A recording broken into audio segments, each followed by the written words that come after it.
Wait, did you play on Disney Channel? Nickelodeon. Oh, it doesn't Nickelodeon. What show is it again? Nancy Classified School Survival. Oh yeah, you were that kid on it, huh? Yeah. Yeah. Yeah. I remember you. Yeah.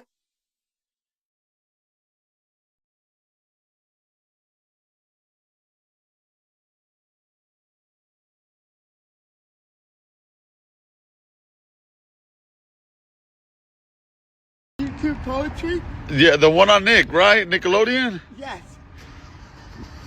What was your name? What's your name? Tyler. Tyler? Curtis Mendez. Also Tyler Chase for Poetry of Hollywood. Actors, so it's the kids of Nickelodeon. Tyler Chase, one of the... Damn, bro, how'd you get... Why are you in the streets like this? Why are you in the streets like this? Chase Bank. Oh, damn. Hey, you know what? I got some cash for you, bro. I got some cash for you. Here in California. Here, look. God bless you, sir. May I give you this gift? No, don't worry about it, bro. Don't even worry about it. Don't even worry about it, bro. You are from Persia, Syria. Here you go, bro. The Prince of Syria. Damn, that's crazy. Hey, bro, try to get your life better, bro. You know? I'm at star 96.7. Yeah. No, you're good. No, go ahead, bro. Sell it to somebody else. You're good. Thank you. No, bro, you're good.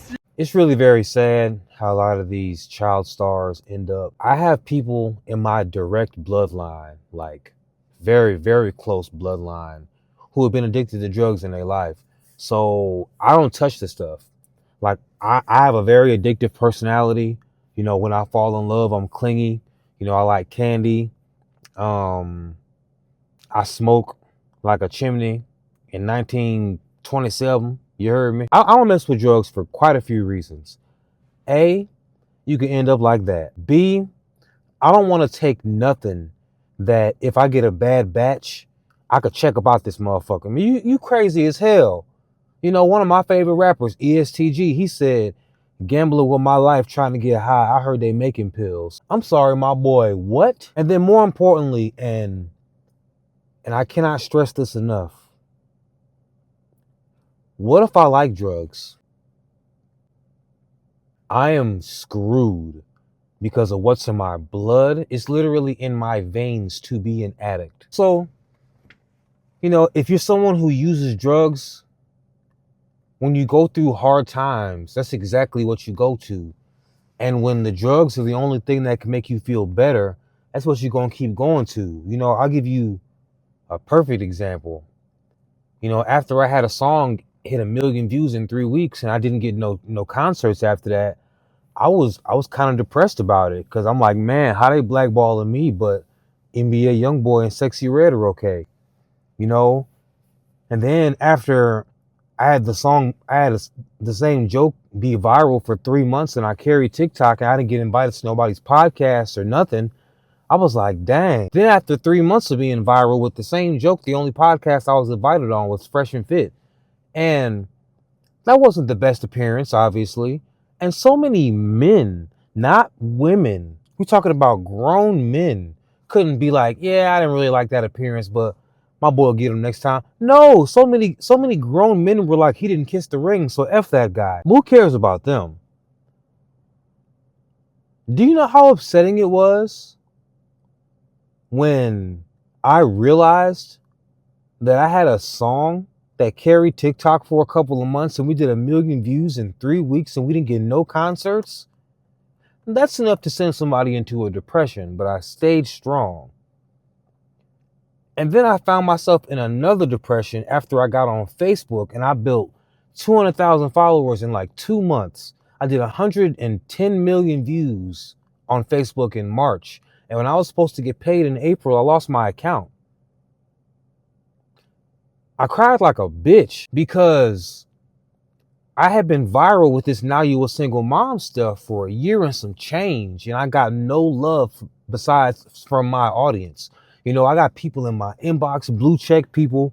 And whenever I ask them for help or some sort of assistance or, you know, help trying to get some connections or try to get my name out there a little bit more, to try to get to this money, they act like they don't want to help a nigga out on my mama. So I stayed down and I said, you know what? My audience is growing. My audience is loving me. I'm going to figure out my own money. And when I finally figured it out, I couldn't have it. What if I like drugs? Even right now,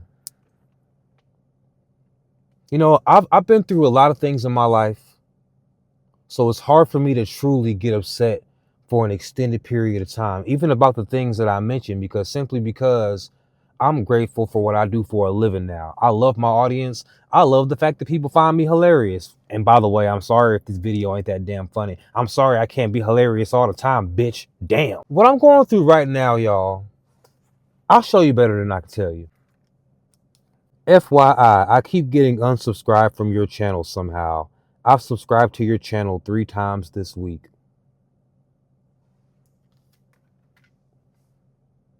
Really? Come on, man. I thought we had a good relationship, man. Like, Facebook hating on me. TikTok done got rid of my accounts at 400,000 followers, 30,000 followers, and 30,000 followers again. I'm not getting no types of love from anybody else on the internet aside from my audience. I love my audience. You know, I'm not talking about y'all like that. You matter more than everybody. I'm talking about people of powerful influence. Hell, all of the people with a bunch of followers who I network with, when I lost any of my TikTok accounts, when I was like, yo, can you make a post about this viral thing that's going on between me and Drew Afualo and how they took my account? So, you know, it's good for the content and you could be like, yo, support the bro. You know what I'm saying? Either way, it's 2 birds with 1 stone. None of them made the post. And now I got this app. This app here, unsubscribing people from my channel. I don't get alerts like I'm supposed to every now and then. I'll click the video and it'll say video unavailable. What? Yeah, me too. I'm so glad I saw this video and comment. Yeah, same here, bro. I subbed months ago and just checked my shit and I'm unsubbed. That's messed up if YT is doing that. Come on, YT. Somehow my notifications keep getting turned off and I gotta keep turning them on every week. Damn, I just checked mine and it was unsubbed. I was subscribed like over a year ago. WTF. Me too. Same here. Same. Just resub. I thought I was tripping. Same here. That's a addo and the comment has 171 likes. You know, people have asked me often, how come you don't have more subscribers based on, you know, how known you are and stuff? And I don't really have anything to say about that because, you know, when I was a waiter, I wasn't an entitled waiter. I felt like I had to earn my 20%. Because think about it, when you pay any bill, when you pay rent and your landlord asks for 20% on top of that, that's madness. You pay the cable bill, you pay any bill, they ask you for 20%, you're like, whoa, whoa, whoa. So I felt like I had to earn 20%. So I never really looked at why I don't have more subscribers. I'm grateful for what I have. I had to earn those for sure. But this is disheartening, man. Like, I don't know. This reminds me of when I was a boy. I was a little boy, when I was a young warthog. I was about 9 years old. I was 8 or 9 years old. And we had this neighborhood bully. He was 2 grades older than me, but he was so much bigger. It was like Riley fighting Butch Magnus. That's how much bigger he was than me. He wasn't picking on me. He was picking on my little sister. For some reason, I don't know, whatever. She wasn't very nice, but he's too big to be picking on her anyway. So eventually my stepdad tells me that I have to go out and fight this boy to defend my sister's honor. Now, I was the sweetest little boy you ever met in your life. I had never so much as made a fist. And he told me I had to fight this boy, this enormous boy. And I was like, all right, okay. And he didn't give me any real tips, no like, you know, help out. You know, there was no like shadow boxing. There was no montage. There was nothing. He told me to put a big rock in my book bag to use during the fight. That was it. That was the only advice that I got. So I went to the top of the hill the next day, waiting for the bus. I got there early. The other homies, Brandon and Josh, got there. Now, mind you, coincidentally, they're Brandon and Josh, they're brothers, and the other kid's name was Josh, the bully. So Brandon and Josh are there, and I'm terrified. They probably looked at my face and I looked like I was ready to throw up. They asked me what was wrong, and I couldn't hold water. I told them everything that was going on. I was like, look, man, I got to go fight Josh. He's been picking on my sister. I got a rock in my book bag to fight him with. You know, I think subconsciously I'm trying to recruit for some help, you know? So Brandon and Josh is like, yeah, okay, we feel you.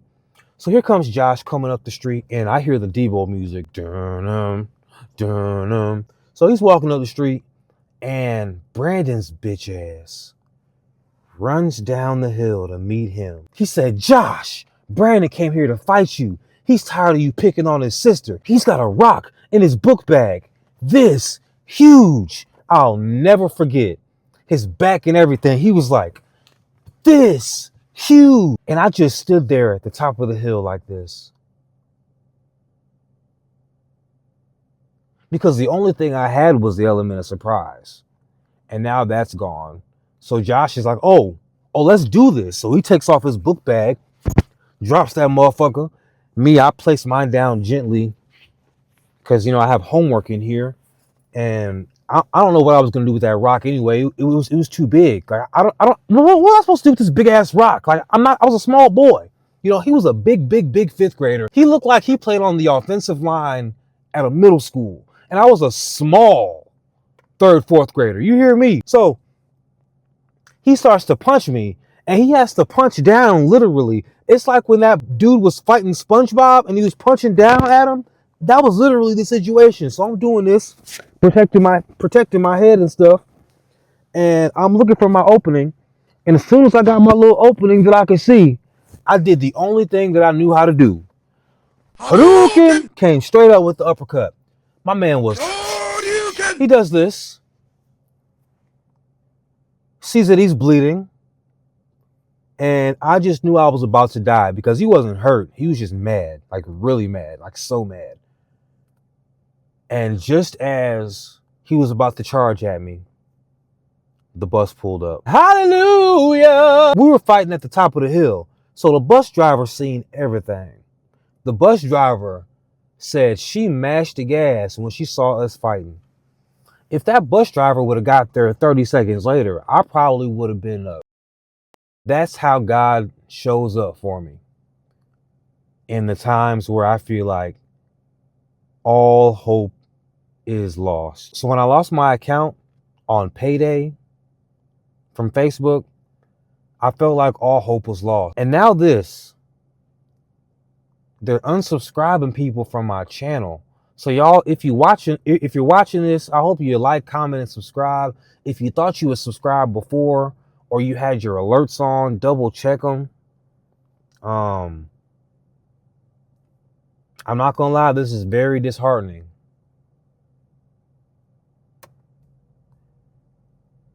And considering how I've been treated as a viral internet personality, I'm just very grateful that I don't do drugs.